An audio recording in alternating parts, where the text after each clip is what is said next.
वेद पुराण थे, उनमें बहुत सी ऐसी चीजें हैं। वो अर्जुन वाली बात आपने सुनी होगी कि चिड़िया की आंख में तीर लगाना है, उसको पता तीर कहाँ लगाना है, उसने तीर चिड़िया की आंख में ही लगाया। तो हमें यही नहीं पता हमें पहुंचना कहाँ है, तो हम कुछ नहीं कर पाएंगे। वो सबसे पहले आप अपने जिंदगी में बैठा लो, हमें वहां तक पहुंचना है। गोले में तो फिर उसको पार्ट्स में डिवाइड करो, उसको पार्ट में डिवाइड करके उसको फिर आखिरी घंटे घंटे पे ले आओ। आज हमने पूरे दिन ये काम करना है, अगले दिन ये काम करना है, उसके दिन सुबह 9 बजे, सुबह 6 बजे उठना है, 8 बजे तैयार होना है, 9 बजे कॉलेज जाना है।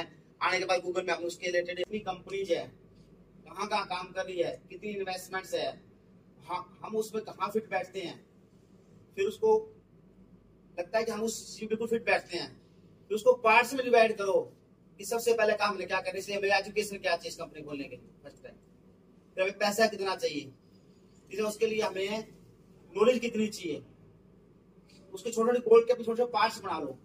फिर हमें ये 10 पार्ट में डिवाइड, अपने गोल को 10 पार्ट में डिवाइड कर दिया। फिर धीरे धीरे एक पार्ट्स को उसमें आप पूरा करते चले जाओ। ऐसा कुछ भी नहीं होगा कि आपको अपने गोल तक ना पहुंचो।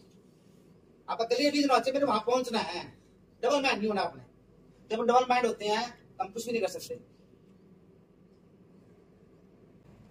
उसके बाद होता है रियल स्टैंडर्ड्स। मिल्खा सिंह की बात कर रहा हूँ फिलहाल।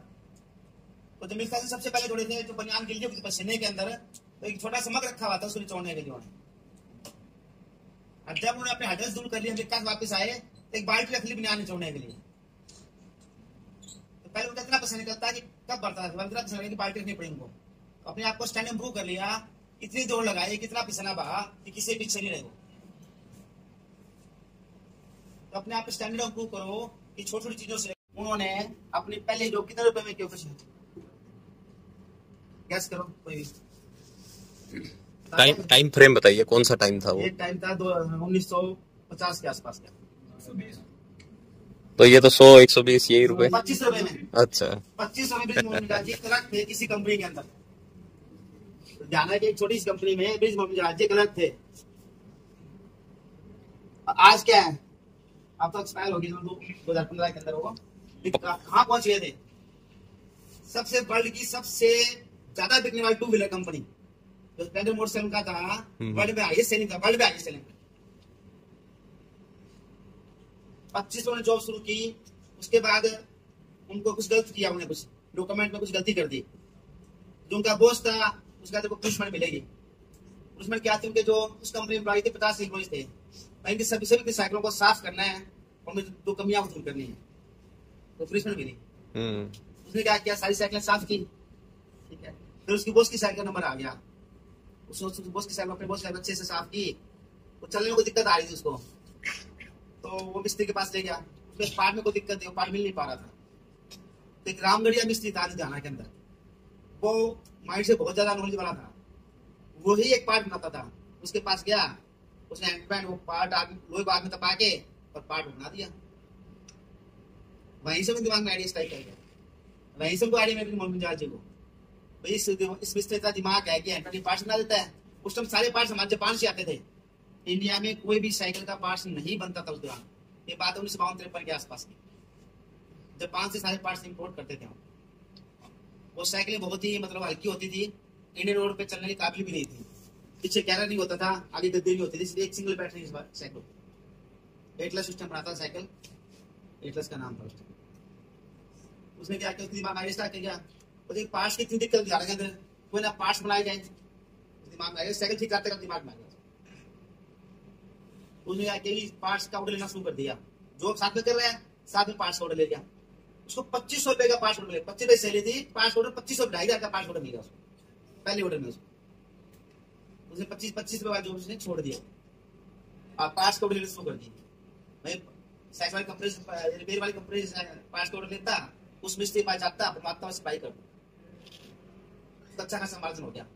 इसमें और दिमाग लगाया। उसके बाद पार्ट्स के इतने पार्ट्स से क्या होगा, कुछ थोड़ा और बड़ा करते हैं।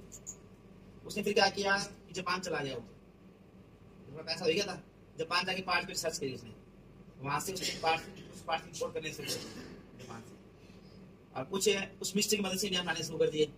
धीरे धीरे उसके पार्ट्स में इंडिया में नाम हो गया उसका। कहीं नहीं है, कितने बड़े लोग हैं, कहाँ स्टैंड करेंगे उनके बीच में। वो साइकिल बनाता है, उसका नंबर भी आ गया 10वें नंबर पे। बहुत लोगों प्रेजेंटेशन करता हूँ, 10 नंबर आ गया। उसने अपने दिमाग में आइडिया लगाया, सबने स्कूटर की प्रेजेंटेशन दी है तो कुछ अलग से बता कुछ। उन्होंने कहा ये स्कूटर तो इंडिया में कुछ ज्यादा पॉपुलर नहीं है, उसको दिखते बहुत है, सर्विस बहुत मांगता है, आप मोटरसाइकिल बनाओ इंडिया के अंदर। उनको आइडिया अच्छा लगा जापान वालों को, बस स्कूटर को छोड़ देते हैं, मोटरसाइकिल पे ध्यान देते हैं। तो वहां फिर मुंजाल साहब ने अकेले ने आइडिया दिया था, उनके पार्टनर जी मुंजाल साहब के साथ मोटरसाइकिल बनाने के। तो आप ये आइडिया हो कि बंदा कहाँ से कहाँ पहुंच गया। जो बंदा 25 पैसे सैलरी करता था, साइकिल पार्ट बनाता था, जापान में होंडा के साथ पार्टनरशिप तक पहुंच गया मोटरसाइकिल बनाने में। मोटरसाइकिल बनते की फिर उनको दिक्कत आई, तो मोटरसाइकिल बहुत ज्यादा सेल नहीं हो रहे थे, पूरी कंपनी स्टार्ट में घाटा आना शुरू हो गया। बजाज का नाम काफी था उस टाइम, कि बजाज की बाइक में माइलेज बहुत ज्यादा थी और सस्ती भी थी। फिर वो जापान गए, मीटिंग की, उसमें वैल्यू प्रपोजिशन होती है, customer value preposition, dealer value preposition और आपका जो एम्प्लॉय वैल्यू प्रपोजिशन। इन चीज में उसने काम किया, जापानियों को समझाया उसने, उन्होंने बाइक में चेंज किए, इंजन का चेंज कराया, सब कुछ चेंज कराया।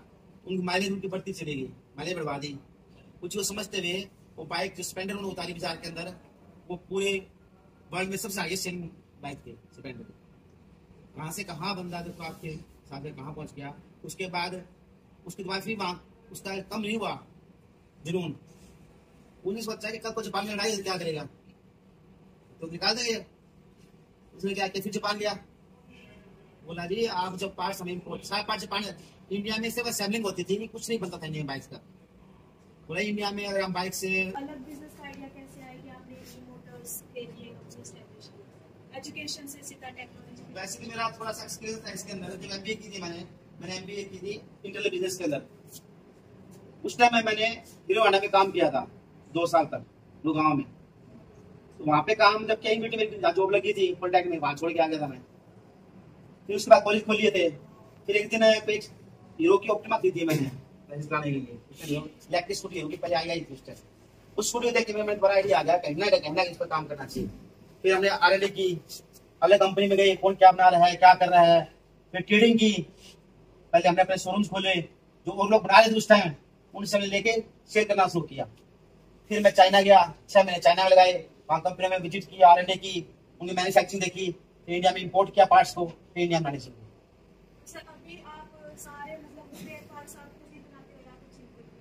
कुछ चाइना से इम्पोर्ट होता है, कुछ बनाते हैं। सारे पार्ट आप पॉसिबल नहीं है, क्योंकि अपने आप एक इंडस्ट्री होती है, एक पार्ट की एक इंडस्ट्री होती है पूरी। कोई पार्ट बनाओगे और मोटर बनानी है तो मोटर की पूरी इंडस्ट्री है, बहुत बड़ी इंडस्ट्री होती है मोटर। कंट्रोलर बनाया, कंट्रोलर की पूरी इंडस्ट्री है। ब्रेक बनाए, ब्रेक की पूरी इंडस्ट्री है। सीट बाय सीट की पूरी इंडस्ट्री है। कोई भी एक बंदा कहीं भी वर्ल्ड में सारी चीज खुद नहीं बनाता। कहीं भी होंडा है, मारुति है, कोई भी टोयोटा है, कोई बंदा सब वेंडर सेट करते हैं, वेंडर उनके पार्ट बनाते हैं, वो वहाँ कंपनी में असेंबली होती है।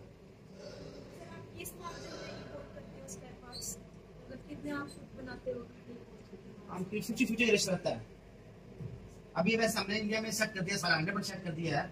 बहुत बड़े स्केल बनाने शुरू नहीं किया, हमने ट्रायल कर लिया। हमने पाइथन चाइना से बंद हो जाता है तो इंडिया में 100 बाइक्स बना सकते हैं। क्वेश्चन सर, आप जैसे अभी एंटरप्रेन्योर बने तो आपको बेसिकली किन किन चैलेंजेस का सामना करना पड़ा, और अभी भी कर रहे हो क्या उन चैलेंजेस को, या फिर बहुत न्यू चैलेंजेस आ रहे हैं? तो सबसे पहले चालू होता है कि नॉलेज की कमी। जब मैंने बाइक का बिजनेस स्टार्ट किया तो उतनी ज्यादा नॉलेज मुझे नहीं थी। उस पर R&D की, बहुत टाइम लगाया, बहुत जगह गए। एक तो उतनी नॉलेज नहीं थी, क्योंकि पीछे बैकग्राउंड ऐसी कोई नहीं थी कि इस फील्ड में हमारे को हो। सेकंड था फाइनेंस का, 2 बड़े आटे सामने आए, नॉलेज और फाइनेंस। लेकिन धीरे धीरे बैंक ने सपोर्ट किया और हम R&D करते हैं तो नॉलेज हमें बढ़ती गई, और बैंक ने फाइनेंस किया तो फाइनेंस प्रॉब्लम सॉल्व हो गई। जैसे अभी आपके पास बैंक ने फाइनेंस किया तो उसके लिए उन्होंने कुछ किवी वगैरह फिर लोन वगैरह प्रॉपर्टी देते हैं बैंक बिना फ्लैक्सिबल प्रॉपर्टी के। सिर्फ 2 करोड़ तक लोन है जो बैंक बिना प्रॉपर्टी के देता है। 2 करोड़ तक जो नए बिजनेसमैन होते हैं, 2 करोड़ की तक आपको बिना किसी प्रॉपर्टी लोन मिल जाएगा। उससे ऊपर आपको फाइनेंस चाहिए तो आपको प्रॉपर्टी देनी पड़ेगी।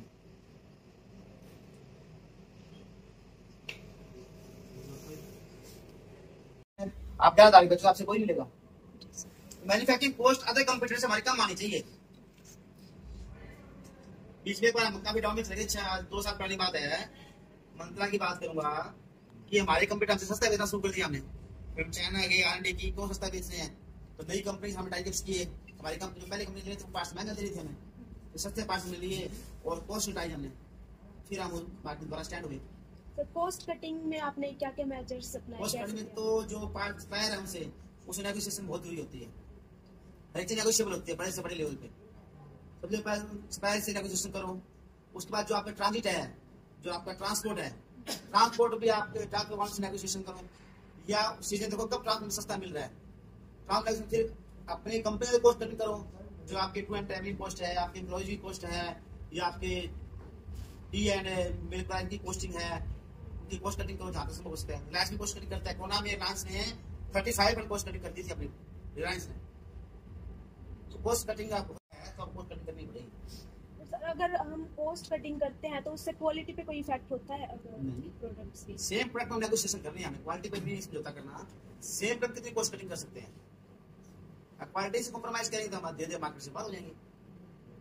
तो सर जैसे बिजनेस स्टार्ट किया हुआ है किसी ने, तो उन्होंने रिसर्च वगैरह सब फाइनेंस वगैरह अरेंज कर लिया है, फिर भी उनका बिजनेस बाई चांस अगर लॉस में जा रहा है तो उनको क्या मेजर्स लेने चाहिए?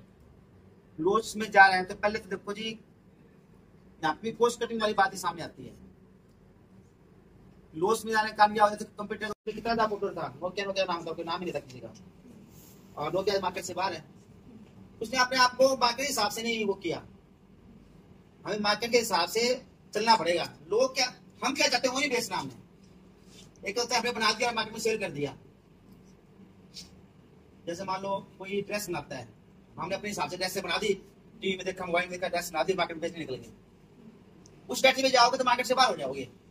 हमें क्या चाहिए, कस्टमर क्या चाहता है, 20 कस्टमर मिलो, उसको कैसा डिजाइन चाहिए, उसको कितना किस कीमत में चाहिए, उसको कैसे कलर चाहिए, जो कस्टमर जो चाहता है वही चीज बनाओ। आप मार्केट से बाहर हो नहीं सकते। कोई मैन्युफैक्चरिंग इंडस्ट्री को कस्टमर को देख के आगे बढ़ना पड़ेगा। हाँ, अपनी मर्जी से कुछ बना के बेचोगे तो मार्केट से बाहर हो जाओगे।